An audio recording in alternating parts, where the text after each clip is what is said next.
Today we're going to be making a mayonnaise. A lot of people are scared, but I'm going to show you a method that's going to take that away super easy. The basic recipe for any mayo, your decent 2-cup portion, which you can keep in the fridge. 2 whole eggs. A lot of people separate them. No point. Let's not waste. I'm going to be making a mustard mayo today, so I'm going to add more mustard than you need for the normal. I'm going to add about 2 teaspoons of mustard. For your normal mayo that's not going to be mustard flavored, 1 teaspoon of mustard will be fine. The mustard helps to stabilize the mayo. Because I'm making a mustard mayo, I'm also going to be adding some mustard seeds just for visual effect. For sweetness, some honey. I'm going to add, this will be about a tablespoon of honey. So you basically get all your ingredients for your mayonnaise in the container besides your oil, which is the bulk ingredient of your mayonnaise. White grape vinegar. I like to use a little bit of a sweeter vinegar because actually that's what people are used to. You can customize it to what you and your family like. So I'm going to add a tablespoon of vinegar. Now we just need to blend that just so it all comes together first. So hand blender.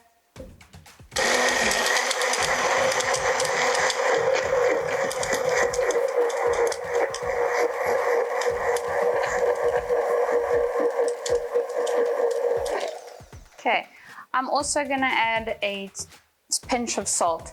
Salt is one of those things that's completely up to you. Pinch of salt. Now blend again.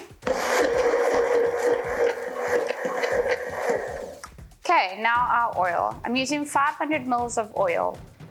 You can use an olive oil, you can use canola, you can use nut oil, avocado, whatever you like. I'm just using sunflower. It's very neutral, so I want the mustard flavor to come through. So sunflower oil, you're gonna add probably 1/4 of your oil, so that'll be 1/2 cup. Add it in, blend again.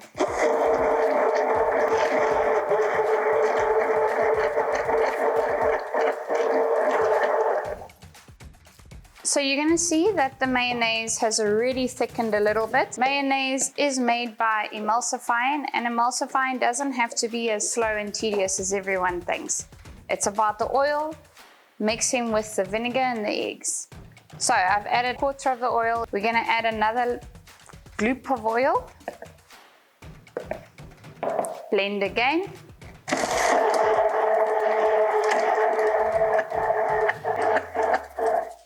There you go, you can see that it's getting thicker. Gonna add another gloop of oil.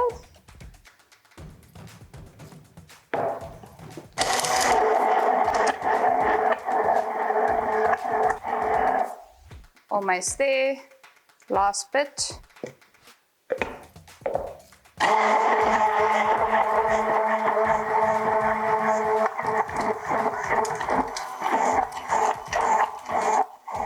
And there it is, guys. That's your thick homemade mayo. Not difficult at all.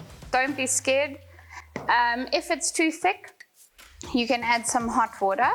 The last thing to do is just taste it for salt again and vinegar. Maybe it needs more honey. Perfect for me. Done.